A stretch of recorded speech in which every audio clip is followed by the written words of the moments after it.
Dear students, we are discussing elements of cost and market analysis. In this session, we are going to discuss about the importance of managerial economics,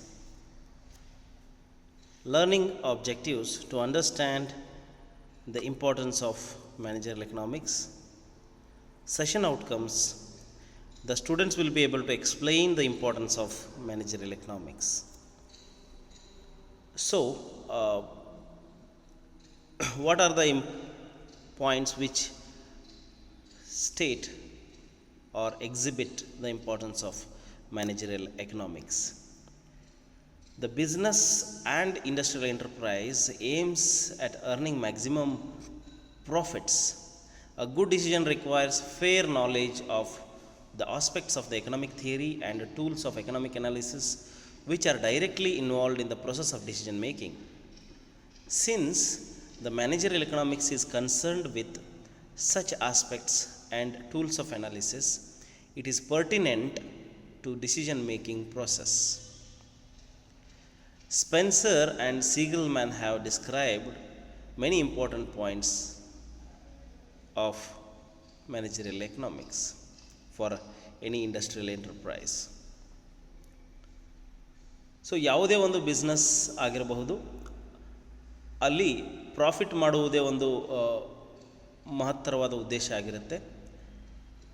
ಅಲ್ಲಿ ಒಂದು ಒಳ್ಳೆಯ ನಿರ್ಧಾರ, ಯಾವುದೇ ಒಂದು ವಿಷಯದಲ್ಲಿ ಒಂದು right decision ಅಥವಾ ಒಂದು ಒಳ್ಳೆಯ ನಿರ್ಧಾರ ತಗೊಳ್ಬೇಕು, ಸರಿಯಾದ ನಿರ್ಧಾರ ತಗೊಳ್ಬೇಕು ಅಂತ ಅಂದರೆ ಈ ಅರ್ಥಶಾಸ್ತ್ರದ ಸಿದ್ಧಾಂತಗಳ ಬಗ್ಗೆ, ಅಲ್ಲಿರುವಂಥ ಟೂಲ್ಸ್ ಆ್ಯಂಡ್ ಟೆಕ್ನಿಕ್ಸ್ಗಳ ಬಗ್ಗೆ, economic analysis related tools and techniques, ಅರ್ಥಶಾಸ್ತ್ರದ ರಿಲೇಟೆಡ್ ಟೂಲ್ಸ್ ಆ್ಯಂಡ್ ಟೆಕ್ನಿಕ್ಸ್ ಬಗ್ಗೆ ನಾಲೆಜ್ ಇರೋದು ಬಹಳ ಉಪಯುಕ್ತ, ಇರಲೇಬೇಕಾಗುತ್ತೆ. ಸೊ ಯಾಕಂದರೆ ಅದು ಡೈರೆಕ್ಟಾಗಿ ಬಿಸ್ನೆಸ್ ಡಿಸಿಷನ್ ಮೇಕಿಂಗ್ಗೆ ಸಹಾಯ ಆಗುತ್ತೆ. ಸೊ ಈ ಬಿಸ್ನೆಸ್ ಡಿಸಿಷನ್ ಮೇಕಿಂಗಲ್ಲಿ ಮ್ಯಾನೇಜರಿಯಲ್ ಎಕನಾಮಿಕ್ಸು ಈ ರೀತಿಯಾಗಿ ಬಹಳ ಮುಖ್ಯವಾದ ಪಾತ್ರವನ್ನು ವಹಿಸುತ್ತೆ. ಯಾಕಂದರೆ ಮ್ಯಾನೇಜರಿಯಲ್ ಎಕನಾಮಿಕ್ಸ್ ಏನು ಮಾಡುತ್ತೆ, ಎಕನಾಮಿಕ್ಸ್ ಥಿಯರಿಗಳನ್ನು ದಿನನಿತ್ಯದ ಬಿಸ್ನೆಸ್ ಚಾಲೆಂಜಸ್ಗಳಿಗೆ ಮತ್ತು ಪ್ರಾಬ್ಲಮ್ಗಳಿಗೆ ಸಾಲ್ವ್ ಮಾಡಲಿಕ್ಕೆ, ಪ್ರಾಬ್ಲಮ್ ಮತ್ತು ಚಾಲೆಂಜಸ್ಗಳನ್ನು ಸಾಲ್ವ್ ಮಾಡಲಿಕ್ಕೆ ಎಕನಾಮಿಕ್ ಥಿಯರಿಗಳನ್ನು, ಟೂಲ್ಸ್ಗಳನ್ನು, ಎಕನಾಮಿಕ್ ಟೆಕ್ನಿಕ್ಸ್ಗಳನ್ನು ಇಲ್ಲಿ ಅಳವಡಿಸಲಾಗುತ್ತೆ, ಬಳಸಲಾಗುತ್ತೆ. ಅದಕ್ಕೋಸ್ಕರ ಮ್ಯಾನೇಜರಿಯಲ್ ಎಕನಾಮಿಕ್ಸ್ ಅತ್ಯಂತ ಮಹತ್ವದ ಪಾತ್ರವನ್ನು ವಹಿಸುತ್ತೆ ಯಾವುದೇ ಒಂದು ಬಿಸ್ನೆಸ್ ಎಂಟರ್ಪ್ರೈಸಲ್ಲಿ. ಸೊ ಯಾವ ರೀತಿ ಮ್ಯಾನೇಜರಿಯಲ್ ಎಕನಾಮಿಕ್ಸ್ ಮಹತ್ವವನ್ನು ಪಡೆದುಕೊಂಡಿದೆ, ಇಂಪಾರ್ಟೆನ್ಸನ್ನು ಹೊಂದಿದೆ ಅನ್ನೋದನ್ನು ನಾವು ಡಿಸ್ಕಸ್ ಮಾಡೋಣ. ಸೊ ಅದರಲ್ಲಿ ಪ್ರಮುಖವಾಗಿ ಫಸ್ಟ್ ಪಾಯಿಂಟ್ ಏನು ಹೇಳುತ್ತೆ ಅಂತಂದರೆ, accommodating traditional theoretical concepts to actual business behaviour and conditions. So what managerial economics does is it amalgamates tools and techniques, models and theories of traditional economics with the actual business practices and with the environment in which a firm has to operate. According to Edwin Mansfield, managerial economics attempts to bridge the gap between purely analytical problems that intrigue many economic theories and problems of policies that management must face. Managerial economics ಅನ್ನೋದು traditional economics ಅಂತ ಏನು ಕರಿತೀವಿ, ಒಂದು ಅರ್ಥಶಾಸ್ತ್ರ, ಸಾಂಪ್ರದಾಯಿಕ ಅರ್ಥಶಾಸ್ತ್ರ, ಅದರ ಒಂದು ಟೂಲ್ಸ್, ಟೆಕ್ನಿಕ್ಸ್ ಮತ್ತು ಮಾಡೆಲ್ಸು ಮತ್ತು ಅಲ್ಲಿರುವಂಥ ಥಿಯರಿಗಳೇನಿರುತ್ತೆ ಅವುಗಳನ್ನು ದಿನನಿತ್ಯದ ಬಿಸ್ನೆಸ್ ಪ್ರಾಕ್ಟೀಸ್ಗೆ ಮತ್ತು ದಿನನಿತ್ಯ ಬಿಸ್ನೆಸ್ ಫೇಸ್ ಮಾಡ್ತಕ್ಕಂಥ ಎನ್ವಿರಾನ್ಮೆಂಟ್ಗೆ, ಚಾಲೆಂಜಸ್ಗಳಿಗೆ ತಂದು ಜೋಡಿಸುತ್ತೆ ಮ್ಯಾನೇಜರಿಯಲ್ ಎಕನಾಮಿಕ್ಸ್. ಆ ಜೋಡಿಸೋ ಮುಖಾಂತರ ಈ ಸಮಸ್ಯೆಗಳನ್ನು ಪರಿಹರಿಸಲಿಕ್ಕೆ ಅದು ಹೆಲ್ಪ್ ಮಾಡುತ್ತೆ. ಸೊ ಎಡ್ವಿನ್ ಮ್ಯಾನ್ಸ್ಫೀಲ್ಡ್ ಅವ್ರು ಏನು ಹೇಳ್ತಾರೆ, managerial economics pure analytical problems ಏನು ಮಾಡುತ್ತೆ, ಪ್ಯೂರ್ ಎನಾಲಿಟಿಕಲ್ ಪ್ರಾಬ್ಲಮ್ಸ್ ಇರುತ್ತೆ. ಎಲ್ಲಿ ಎಕನಾಮಿಕ್ ಥಿಯರಿಯಲ್ಲಿ ಇರುವಂತಹ ಪ್ಯೂರ್ ಅನಾಲಿಟಿಕಲ್ ಪ್ರಾಬ್ಲಮ್ಸ್ಗಳನ್ನು ಮತ್ತು ಪಾಲಿಸಿ ರಿಲೇಟೆಡ್ ಮ್ಯಾನೇಜ್ಮೆಂಟದ ಪ್ರಾಬ್ಲಮ್ಸ್ಗಳನ್ನು ಇದೇನು ಮಾಡುತ್ತೆ, ಗ್ಯಾಪ್ ಇರುತ್ತೆ ಅಲ್ಲಿ. ಆ ಎರಡೂ ಗ್ಯಾಪನ್ನು ಆ್ಯಕ್ಚುಲಿ ರಿಯಲ್ ಲೈಫಲ್ಲಿ ಇರಬೇಕಾದಂಥ ಸಿಚುವೇಶನ್ಗೂ ಥೆರಾಟಿಕಲ್ ಆಸ್ಪೆಕ್ಟ್ಸ್ಗಳಲ್ಲಿ ಇರುವಂಥ ಸಿಚುವೇಶನ್ಗೂ ಒಂದು ಮಧ್ಯೆ ಗ್ಯಾಪ್ ಇರುತ್ತಲ್ಲ, ಅದನ್ನು ಫಿಲ್ ಮಾಡೋದಕ್ಕೆ ಮ್ಯಾನೇಜರಲ್ ಎಕನಾಮಿಕ್ಸು ಕೆಲಸ ಮಾಡುತ್ತೆ ಅಂತ ಎಡ್ವಿನ್ ಮ್ಯಾನ್ಸ್ಫೀಲ್ಡ್ ಅವರು ಹೇಳಿದ್ದಾರೆ. ಸೊ ಇದು ಮ್ಯಾನೇಜರಲ್ ಎಕನಾಮಿಕ್ಸು ಅತ್ಯಂತ ಮಹತ್ವವನ್ನು ಹೊಂದಿದೆ ಯಾವುದೇ ಒಂದು ಬಿಸ್ನೆಸ್ ಎಂಟರ್ಪ್ರೈಸಲ್ಲಿ. ಯಾಕಂದರೆ ಎಕನಾಮಿಕ್ಸ್ದ ಟೂಲ್ಸ್ ಆ್ಯಂಡ್ ಟೆಕ್ನಿಕ್ಸ್ಗಳನ್ನ ಯೂಸ್ ಮಾಡಿಕೊಂಡು ಇದು ದಿನನಿತ್ಯದ ಸಮಸ್ಯೆಗಳನ್ನು ಬಗೆಹರಿಸ್ಕೊಳ್ಳಿಕ್ಕೆ, ಡಿಸಿಷನ್ ಮೇಕಿಂಗಲ್ಲಿ, ಪ್ರಾಬ್ಲಮ್ ಸಾಲ್ವಿಂಗಲ್ಲಿ, ಚಾಲೆಂಜಸ್ ಫೇಸಿಂಗಲ್ಲಿ ಎಲ್ಲ ಹೆಲ್ಪ್ ಮಾಡುತ್ತೆ. The next point is estimating economic relationship. Managerial economics estimates the economic relationship between different business factors. What are different business factors? Such as income, elasticity of demand, cost, volume, profit analysis, etc. So managerial economics ಏನು ಮಾಡುತ್ತೆ, economic ರಿಲೇಷನ್ಶಿಪ್ಪನ್ನು estimate ಮಾಡುವಲ್ಲಿ help ಮಾಡುತ್ತೆ. Okay, ಎಲ್ಲಿ ಎಂಥ economic ರಿಲೇಷನ್ಶಿಪ್ಪನ್ನು, ಯಾವುದರ ನಡುವಿನ economic ರಿಲೇಷನ್ಶಿಪ್ಪನ್ನು ಇದು decide ಮಾಡುತ್ತೆ, ಎಸ್ಟಿಮೇಟ್ ಮಾಡುತ್ತೆ ಅಂತ ಅಂದರೆ, ಬಿಸ್ನೆಸ್ನ ಬೇರೆ ಬೇರೆ ಫ್ಯಾಕ್ಟರ್ಸ್ ಇದ್ದಾವೆ. Income, elasticity of demand, okay, cost, volume, ಆಮೇಲೆ ಪ್ರಾಫಿಟ್ ಅನಾಲಿಸಿಸ್, ಈ ಎಲ್ಲ ಒಂದಕ್ಕೊಂದು ಇವೆಲ್ಲ ಹೆಂಗೆ ಸಂಬಂಧ ಇದೆ. ಸೊ ಈ ರೀತಿ ರಿಲೇಷನ್ಶಿಪ್, ಕಾಸ್ಟ್ಗೂ ಮತ್ತು ಪ್ರಾಫಿಟ್ಗೂ, ವಾಲ್ಯೂಮ್ಗೂ ಏನು ಸಂಬಂಧ, ಎಲಾಸ್ಟಿಸಿಟಿ ಡಿಮಾಂಡ್ಗೂ ಮತ್ತು ಪ್ರೈಸ್ಗೂ ಏನು ಸಂಬಂಧ, ಇನ್ಕಮ್ಗೂ ಡಿಮಾಂಡ್ಗೂ ಏನು ಸಂಬಂಧ, ಇಂಥ ಒಂದು ಹಲವಾರು ಒಂದು ವಿಚಾರಗಳ ಸಂಬಂಧವನ್ನು ಇದು ಏನು ಮಾಡುತ್ತೆ, ಎಸ್ಟಿಮೇಟ್ ಮಾಡುತ್ತೆ. ಇದು ಒಂದು ತಿಳಿಸ್ಲಿಕ್ಕೆ, ಅನಲೈಸ್ ಮಾಡಲಿಕ್ಕೆ ಇದು ಬಹಳ ಸಹಾಯ ಮಾಡುತ್ತೆ. ಅದಕ್ಕೋಸ್ಕರ ಮ್ಯಾನೇಜರಲ್ ಎಕನಾಮಿಕ್ಸ್ ಬಹಳ ಮಹತ್ವವನ್ನು ಹೊಂದಿದೆ. Next point says predicting the relevant economic quantities. Managerial economics assists the management in predicting various economic quantities such as cost, profit, demand, capital, production, price, etc. As a business manager, he has to function in an environment of uncertainty. It is imperative to anticipate the future working environment in terms of the decided quantities.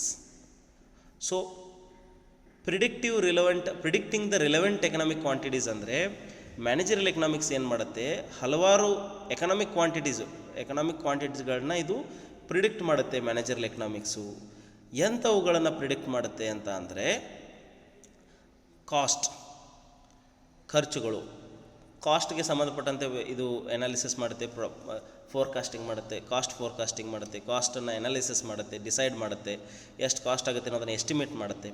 Okay, next profit estimation, profit planning ಇದೆಲ್ಲ ಮಾಡುತ್ತೆ. Demand estimation, demand forecasting ಆಗುತ್ತೆ.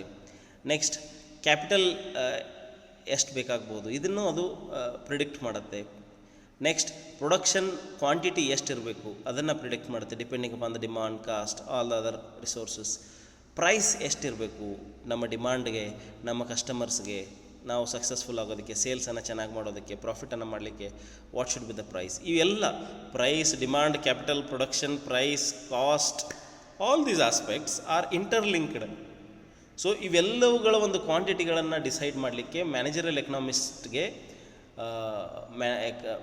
Economist ಅಥವಾ business ಮ್ಯಾನೇಜರ್ಗಳಿಗೆ ಇದು help ಮಾಡುತ್ತೆ. ಯಾಕಂದರೆ ಬಿಸ್ನೆಸ್ಸಲ್ಲಿ ಈ ಎಲ್ಲದರ ಬಗ್ಗೆ ಒಂದು ಅಂದಾಜಿನ ಒಂದು ಸಂಖ್ಯೆ ಇಲ್ಲ ಅಂದರೆ ಡಿಸಿಷನ್ ತೊಗೊಳ್ಲಿಕ್ಕಾಗಲಿ, ಬಿಸ್ನೆಸ್ಸನ್ನು ಸ್ಮೂತಾಗಿ ರನ್ ಮಾಡಲಿಕ್ಕಾಗಲಿ ಆಗೋದಿಲ್ಲ. ಬಿಕಾಸ್ ಸಾಕಷ್ಟು ಅನ್ಸರ್ಟನಿಟಿ ಇರುತ್ತೆ, ಸಾಕಷ್ಟು ವಿಷಯಗಳಲ್ಲಿ ಆ್ಯಂಟಿಸಿಪೇಟ್ ಮಾಡಬೇಕಾಗಿರುತ್ತೆ. ಫ್ಯೂಚರ್ ವರ್ಕಿಂಗ್ ಎನ್ವಿರಾನ್ಮೆಂಟ್ ಬಹಳ ಡಿಫಿಕಲ್ಟ್ ಆಗಿರುತ್ತೆ.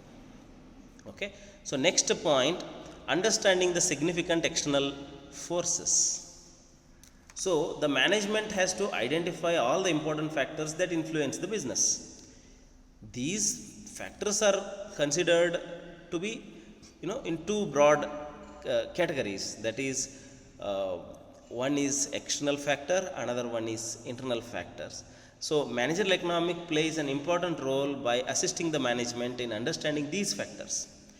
So in external factors, the firm cannot exercise any control over these factors.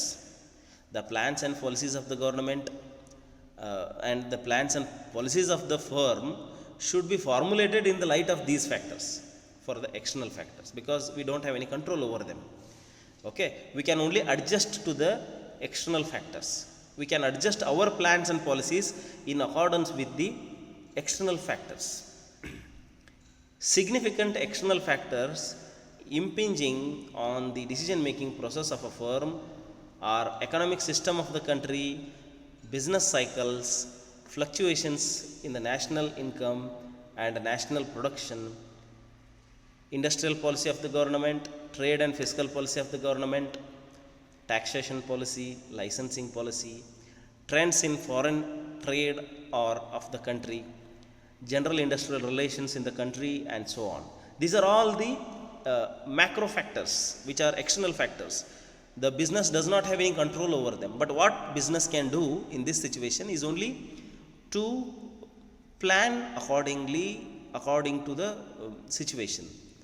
Okay, external factors, ನಮ್ಮ ಬಾಹ್ಯ ಫ್ಯಾಕ್ಟರ್ಗಳು, ಹೊರಗಿನ ಫ್ಯಾಕ್ಟರ್ಗಳು, ನಮಗೆ ಸಂಬಂಧ ಇದೆ, ಅವುಗಳಿಂದ ನಮಗೆ ಬಹಳಷ್ಟು ಪರಿಣಾಮ ಬೀರುತ್ತೆ, ಆದರೆ ಅವುಗಳ ಮೇಲೆ ನಮ್ಮದು ಯಾವುದೇ ಕಂಟ್ರೋಲ್ ಇರೋದಿಲ್ಲ. ಅದಕ್ಕೆ ನಾವು ಎಕ್ಸ್ಟರ್ನಲ್ ಫ್ಯಾಕ್ಟರ್ಸ್ ಅಂತ ಕರಿತೀವಿ. ಸೊ